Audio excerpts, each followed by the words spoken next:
Khu vườn Lễ Thật xin chào các bạn. Sáng hôm nay mình muốn chia sẻ với các bạn một chút về 3 loại cây mà các bạn trồng khỏe nhất, dễ nhất, thậm chí là hầu như là không có tốn công chăm sóc mà vẫn có thu, dành cho những người bận rộn không có thời gian làm vườn, dành cho những người không có tài chánh, không có tiền, không có vốn để làm vườn. Và mình chia sẻ với các bạn ha, nó có thể áp dụng cho những bạn mà không có tiền, áp dụng cho những bạn không có thời gian, không có tiền để trồng cây, để có vốn để mua cây giống trồng đấy các bạn, và áp dụng luôn cho cả những bạn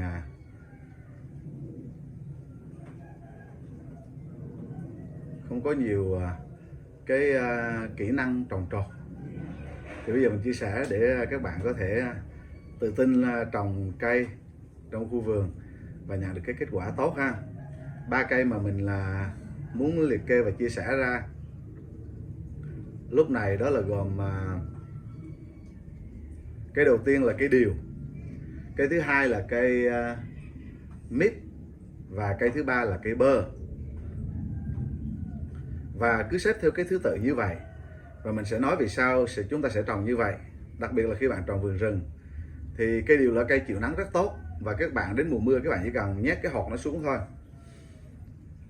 là tự nó sẽ lớn. Và trong mùa mưa thì khi mà các bạn mới nhét hột xuống thì khoảng tháng rưỡi đến 2 tháng các bạn cắt cỏ một lần. Và trong mùa mưa như vậy thì các bạn cắt cỏ 2 lần thôi là được. Và cây bơ, cây điều là cây dễ trồng nhất, sau đó là đến cây mít và sau đó là cây bơ. Và vì sao mình nói nó không có, hầu như là không có tốn vốn và dễ trồng, đó là mình đã để ý rồi. Mình trồng thì cây điều đó các bạn, nếu các bạn biết thì ở Bình Phước nó nóng lắm, nhưng mà ở đó người ta trồng toàn điều không à. Cái điều là cây chịu nóng, là về các loại cây mà ăn trái đó, sinh ra trái đó, thì cây điều nó gần như là cây chịu nắng tốt nhất các bạn. Và khi các bạn trồng hạt điều xuống, đến mùa đó các bạn đi điều thì thường nó chín sớm hơn những cái trái khác. Còn trong mùa nắng chưa tới mùa mưa thì điều đã chín rồi, và người ta hái về người ta phơi. Thì các bạn có thể mua vài ký điều, cỡ 5 ký điều có cỡ 100.000, 5 ký điều hột đó. 1 ký có 20, người ta bán cho các đại lý, người ta cũng để lại cho bạn như vậy thôi. Có những năm có đề điều còn rẻ hơn nữa, như năm vừa rồi thì như là 1 ký điều 20. Thì các bạn mua khoảng 3 ký là các bạn có hơn cả 100 cây điều rồi, trồng khắp vườn. Rồi mít thì các bạn có thể trồng mít Thái ruột vàng hoặc là mít Indo ruột đỏ, là 2 loại mít mà bây giờ trên thị trường rất chuộng, và đặc biệt là mít Indo ruột đỏ. Thì bạn chỉ cần ra mua một cái trái mít 5 kg. 1 kg nó khi bạn mua thì có thể là tại vườn thì nó cũng chỉ khoảng 50.000 ký thôi. Và các bạn lên trên những cái trang mạng về nông nghiệp hữu cơ, đồ vườn rừng vân vân đó các bạn, những anh chị em làm tự nhiên đó, thì các bạn đặt mua một trái mít như vậy, nó mua một trái khoảng 5 kg thì 250. Thì các bạn có trong đó khoảng 300 hạt giống, cỡ đó 300 trở lên. Rồi bơ thì các bạn trồng bơ thì các bạn mua ở tại những cái chỗ mà trồng nhiều bơ đó các bạn, mua bơ 034 đi trồng cho nó dễ bán, và nó cũng ngon. Nếu các bạn trồng tự nhiên thì nó rất là ngon. Thì nó 1 ký nó cũng chỉ có 20.000 thôi, 20.000 1 ký. Thì các bạn mua cỡ 10 ký để các bạn ăn thì cũng chỉ 200.000, là đủ cho các bạn có hàng trăm cây bơ để trồng ra vườn. 10 ký hay là 20 ký đi, 20 ký thì được cỡ 100 cây. Như vậy thì đến mùa mưa, đó là 3 cái cây mà các bạn trồng dễ nhất. Cái điều bạn trồng là hầu như không chăm sóc gì hết, và qua năm thứ 2 là các bạn có thu hoạch điều rồi. Nhưng vì sao mình trồng vườn rừng tự nhiên thì mình nên trồng cây điều? Vì cây điều nó che nắng, nó cũng lớn nhanh, nó nhanh vượt trội so với cây khác. Cây điều là lớn lên rất nhanh, rồi sau đó là đến cây mít là lớn lên nhanh thứ nhì, và sau đó là đến cây bơ. Cây bơ thì nó chịu nắng không tốt bằng cây điều và cây mít trong cái năm đầu tiên của nó. Cây điều là chịu nắng tốt nhất, rồi sau đó đến cây mít, và sau đó nữa là đến cây bơ. Thì các bạn trồng trong vườn, các bạn trồng 3 loại như vậy thôi, thì qua năm thứ hai là các bạn đã có điều rồi để ăn. Qua năm thứ ba thì có thể bán kinh doanh được rồi. Mít thì cũng 2 năm đến 2 năm rưỡi là có trái rồi, thì cũng như là qua năm thứ ba là bạn cũng có thể bán được mít rồi. Và bơ nó cũng vậy. Và các bạn không cần phải làm gì ngoài việc cắt cỏ. Các bạn cắt cỏ, các bạn biết không, mít rất là phù hợp cho đặc biệt là các bạn trồng ở Tây Nguyên, từ Bình Phước qua cho tới Đắk Nông. Thì các bạn trồng điều với, xin lỗi, nó rất là dễ sống. Cái mùa mưa cắm xuống, sau 6 tháng mùa mưa là các bạn nhìn thấy nó cao lòng nhằm rồi. Và một năm là nó to lắm, nó lớn lắm. Một năm cây điều của mình trồng trong vườn của mình thì nó cao hơn 1 mét các bạn, 1 mét, cao 1 mét, hơn 1 mét đó các bạn. Qua năm thứ hai thì là các bạn có trái trên đó rồi. Cây mít cũng vậy. Và cây bơ thì nó đòi mát hơn một chút, nhưng chúng ta chỉ chăm sóc nó cái năm đầu tiên thôi, đó là cắt cỏ. Các bạn có thể trồng cây điều một mình, hạt điều nhét ở giữa đất một mình, nó không chết trơ trọi trời nắng không sao hết. Hạt mít cũng vậy. Và hạt bơ thì các bạn nên kiếm dưới những cái cây tạp ở trong vườn đó, nhét hột cách những cây tạp đó khoảng 1 mét. Và như vậy thì đến mùa mưa các bạn cắt cỏ để cho hạt giống nó không bị cỏ đè mà nó chết, thiếu ánh nắng. Khi mới nhát hạt thì 2 tháng hãy cắt, 2 tháng các bạn cắt một lần, và 2 tháng sau các bạn cắt một lần nữa, rồi sau đó là các bạn sẽ để cho nó lên, đừng cắt nữa, để cỏ đó sẽ che cho nó trong mùa nắng. Và lúc đó đến mùa nắng các bạn chỉ khoanh một chút xung quanh cái gốc, nó khoanh rất nhỏ thôi. Ví dụ như cái hạt nó lên như vậy, các bạn chỉ khoanh rất nhỏ, một bán kính như vậy, khoảng 10 cm, một cái chu vi 10 cm xung quanh đó. Và các bạn tấp cỏ lại và cắt cỏ những cái chỗ khác đó, tấp cho nó càng nhiều càng tốt, là chỉ như vậy thôi. Và cây bơ thì phải ở dưới những cái cây tạp một chút. Còn lại cây mít và cây điều bạn chỉ cần tấp cỏ như vậy thôi, tấp cỏ nhiều lên, và trong một cái chu vi vòng tròn khoảng 10 cm như vậy thôi.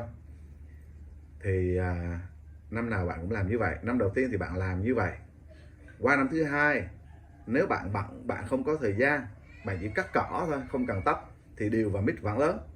Thả vô ngay gốc nó chứ không cần phải tấp nhiều, hay thả xuống đất, cắt xung quanh đó để cho dây leo hay là cỏ nó không che lấp nó thôi, rồi thả cỏ lại đó thôi, rồi nó sẽ lớn. Còn cây bơ thì bạn vẫn cần phải tấp năm 2. Rồi là xong, qua đến năm thứ ba là bạn chẳng cần làm gì nữa hết. Qua năm thứ ba là nó to lớn và nó sinh trái. Và các bạn chỉ đi cắt cỏ trong vườn định kỳ mỗi năm thế thôi. Định kỳ mỗi năm khoảng 2 lần cũng được. Nhưng có cái là định kỳ bạn để ý dây leo đó, nó leo lên nó quấn cái cây nhỏ thì nó chết thôi, chỉ đi cắt dây leo thôi. Còn cỏ thì các bạn cắt một năm khoảng 2 lần là được. Như vậy đó là các bạn không có thời gian thì các bạn có thể mướn người cắt, một năm cắt cỏ 2 lần chẳng làm gì cả. Và các bạn chỉ họ cách làm giống như bạn, họ sẽ làm. Thì mít các bạn có thể bán trái, có thể lấy gỗ.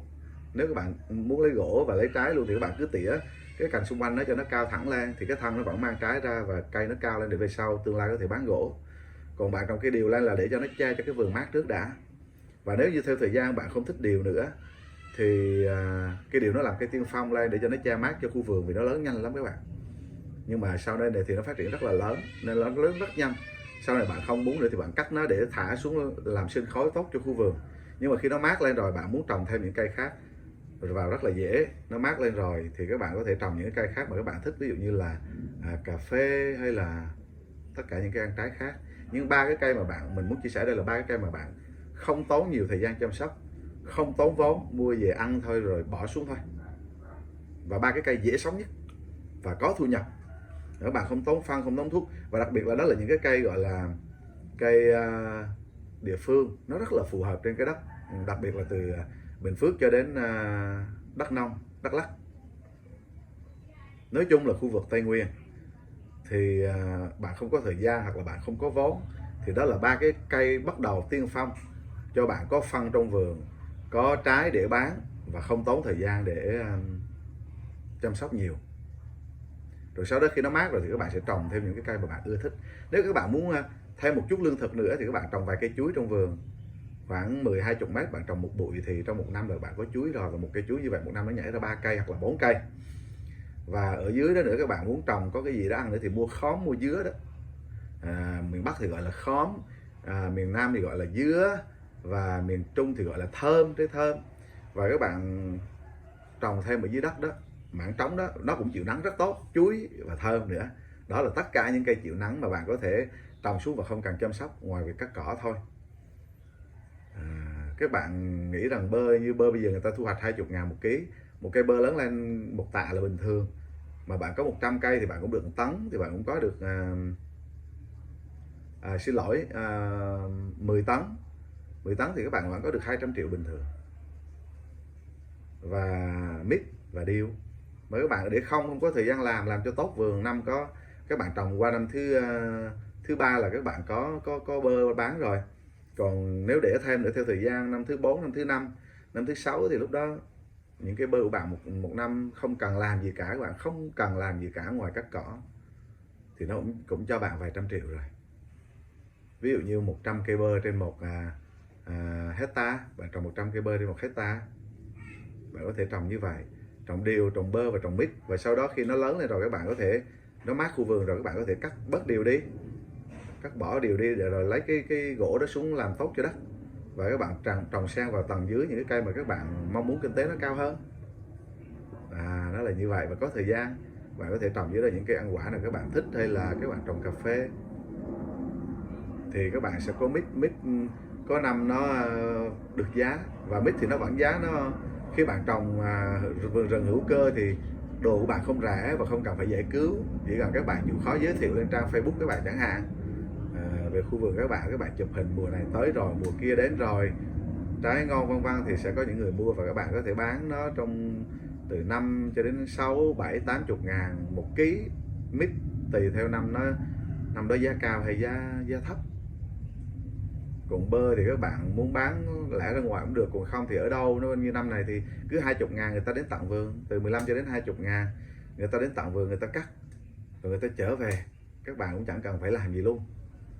Mít thì các bạn phải cắt bán thôi. Còn nếu năm nào được giá thì người ta cũng vô tận vườn, các bạn có thì kêu người ta vẫn vô người ta cắt cứ nói chung năm nào được giá thì người ta rất là chịu siêng đến để mua, để cắt tận vườn, bạn cũng chẳng cần làm gì.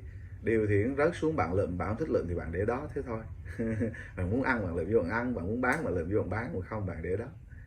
Như vậy thì mình chia sẻ cho các bạn 3 cây đó là 3 cây dễ trồng nhất và có thu nhập cho các bạn, dành cho những bạn không có vốn, không giỏi trồng, không giỏi làm nông nghiệp và không có thời gian, thì các bạn đều có thể trồng 3 cái cây đó rất dễ và rất dễ.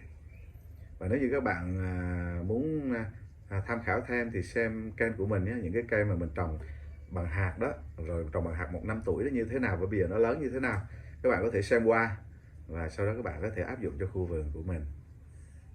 Những vlog tiếp theo mình có thể mình sẽ chia sẻ cho các bạn về trồng những cái cây ở phía dưới, sang vào phía dưới thêm để cho nó hiệu quả khi các bạn có thời gian. Và sau khi vườn nó đã mát, sau khi vườn của bạn đã giàu sinh khối, đã có dinh dưỡng bởi trồng tự nhiên, sau khi đã trồng điều, mít và bơ, các bạn nhớ ha, đó là 3 cây thu nhập không cần phải làm gì nhiều đâu. Gọi là đến thăm vườn chiêu chiêu, hái cái này cái kia ăn rồi chơi rồi thế thôi, có cái vườn để đi tới đi lui chứ không cần phải làm gì nhiều đâu các bạn. Thì 3 cây đó là 3 cây sẽ cho bạn thu nhập. Cây mít thì còn thu nhập theo thời gian, bạn trồng 10 năm 20 năm bạn bán gỗ thì giá tiền cũng khá lắm các bạn. Nếu lúc đó các bạn muốn chuyển đổi, vườn đã mát quá rồi và không muốn trồng mít nữa, bán hết mít đi để lấy chỗ để trồng những cây khác, thì lúc đó các bạn cũng có thể có thêm thu nhập khi các bạn hạ mít xuống. Như vậy khu vườn Lẽ Thật rất vui khi chia sẻ với các bạn điều này. Cuộc sống càng ngày càng khó khăn mà, hoặc là nhiều người khó khăn xung quanh lắm, nên là mình rất là ao ước được chia sẻ với các bạn những điều đơn giản nhất để các bạn có thể làm việc, nhận được cuộc sống và cả thành công nữa, không có quá khó khăn, và có cơ hội để thực hiện được, để có cơ hội để có một cuộc sống tốt hơn. một cách dễ dàng, chứ không phải là khó khăn như cái cách của những người khác làm, phải có vốn thật nhiều và phải vất vả. Khu vườn Lẽ Thật xin chào các bạn. Nếu các bạn yêu thích điều này cho mình một like, một subscribe, một đăng ký kênh, và hẹn gặp lại các bạn vào những vlog tiếp theo. Khu vườn Lẽ Thật. Bye bye, xin chào các bạn.